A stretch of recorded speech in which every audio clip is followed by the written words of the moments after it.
Bonsoir, je m'appelle Diane Bernard, je suis juriste et philosophe.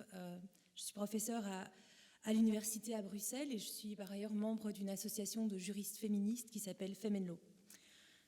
Je ne connais pas Julian Assange mieux que par mes lectures, principalement dans les médias. Et je ne connais pas Julian Assange, mais je sais que sa situation illustre et même révèle une série de problématiques cruciales, capitales, fondamentales en philosophie du droit, en philosophie politique.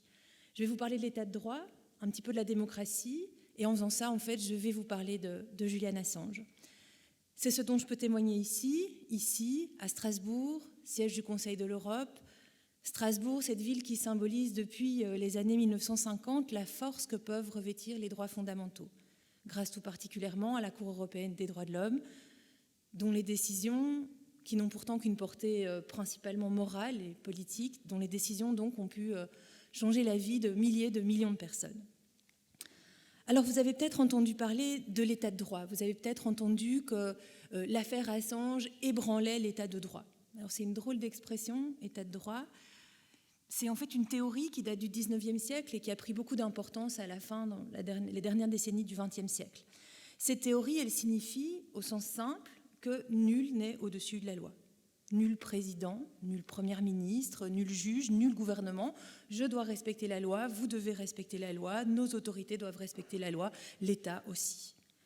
Pour le dire autrement, l'état de droit consiste à considérer le pouvoir comme une compétence instituée et encadrée par le droit. Autrement dit, l'état de droit, c'est un type particulier d'organisation sociale dans lequel les autorités ne peuvent agir que si le droit les y autorise, que si le droit les y habilite.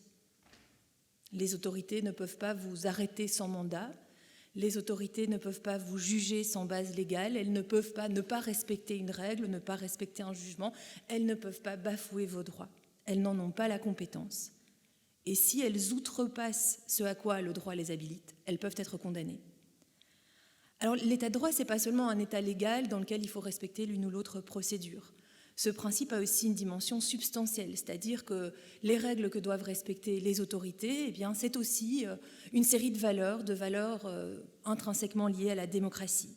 Le droit à la vie, à l'intégrité physique, la liberté de pensée, de conscience, la liberté d'expression notamment. Donc l'État qui respecte l'état de droit, c'est un État qui respecte les droits fondamentaux. L'État qui respecte l'état de droit, ce n'est pas l'État de n'importe quel droit. On peut dire que c'est un État qui est régi par le droit, oui, mais aussi par la justice. Un État comme ça, c'est un État démocratique. Alors la démocratie, on la pense, on la repense, on la commande depuis plus de 2500 ans. Selon Claude Lefort, qui est un philosophe français qui est mort en 2010, cette forme d'organisation politique, spécifiquement donc la démocratie, a marqué un changement majeur à la fin du XVIIIe siècle, après les révolutions aux États-Unis et en France, au moment où la démocratie, qui était une idée qui passionnait les philosophes des Lumières, un débat politique, moral, donc un moment à la fin du XVIIIe siècle où la démocratie est devenue une institution, une réalité juridique. Cette institutionnalisation, nous dit Lefort, marque une rupture par rapport à la conception du pouvoir qui régnait jusque-là. Dans les États démocratiques, le pouvoir n'est pas incorporé à la personne du souverain, du roi, du prince, de l'élu, du président, peu importe. Aucun individu, aucun groupe ne peut prétendre incarner le pouvoir ou s'approprier le pouvoir. Cette transformation, elle a eu lieu, toujours selon Lefort, bien d'autres par ailleurs, elle a eu lieu, cette transformation, grâce à l'effacement d'une croyance. On a cessé de croire, on a perdu la foi en un fondement transcendant, surnaturel, métaphysique, divin du pouvoir ou de l'ordre social. Il n'y a pas pareil fondement.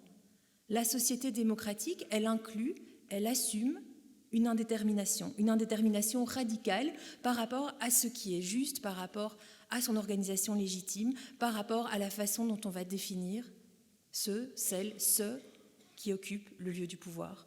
Autrement dit, le lieu du pouvoir, il est vide. C'est ce que Lefort nous dit. Le lieu du pouvoir est vide, il n'est plus habité par une autorité supérieure, il est à définir. C'est le peuple qui définit le lieu du pouvoir, qui définit le pouvoir. Et cette transformation-là, elle est liée à une distinction, à la distinction entre 3 registres, le droit, le savoir et le pouvoir. Le savoir, la loi ne sont plus incorporés dans la personne de ceux, de celles qui exercent le pouvoir. Les autorités gouvernantes ne peuvent pas prétendre connaître l'ordre légitime, être les seuls interprètes des principes de justice. Julian Assange, il a voulu nous faire savoir quelque chose à propos du pouvoir. Face à lui, des autorités prétendent détenir seules les clés du savoir, du pouvoir et du droit. En démocratie, elles ne le peuvent pas. Dans un état de droit, elles ne le peuvent pas. Pour que la démocratie puisse exister, pour qu'elle puisse se déployer, les registres du droit, du pouvoir et du savoir ne peuvent pas se confondre. C'est la raison pour laquelle l'affaire Assange dépasse Julian Assange. C'est la raison aussi pour laquelle il est si important que nous sachions. Et c'est la raison pour laquelle on parle parfois des journalistes comme du 4e pouvoir, à côté du pouvoir législatif, faire les lois, exécutif, les exécuter, et judiciaire, les faire appliquer. Les journalistes détiennent un 4e pouvoir parce que ce pouvoir peut ébranler les 3 autres. Un 4e pouvoir parce qu'il est crucial en démocratie, c'est notamment par le journalisme que nous pouvons savoir, que nous pouvons nous assurer, en toute connaissance de cause, que personne ne condense le savoir, le pouvoir et le droit. Le journalisme est un 4e pouvoir parce qu'il nous aide à veiller ensemble au respect de l'état de droit, parce qu'il nous permet, ou en tout cas il nous aide, d'être des citoyens et des citoyennes informés qui peuvent dès lors, en connaissance de cause, définir et redéfinir le lieu du pouvoir.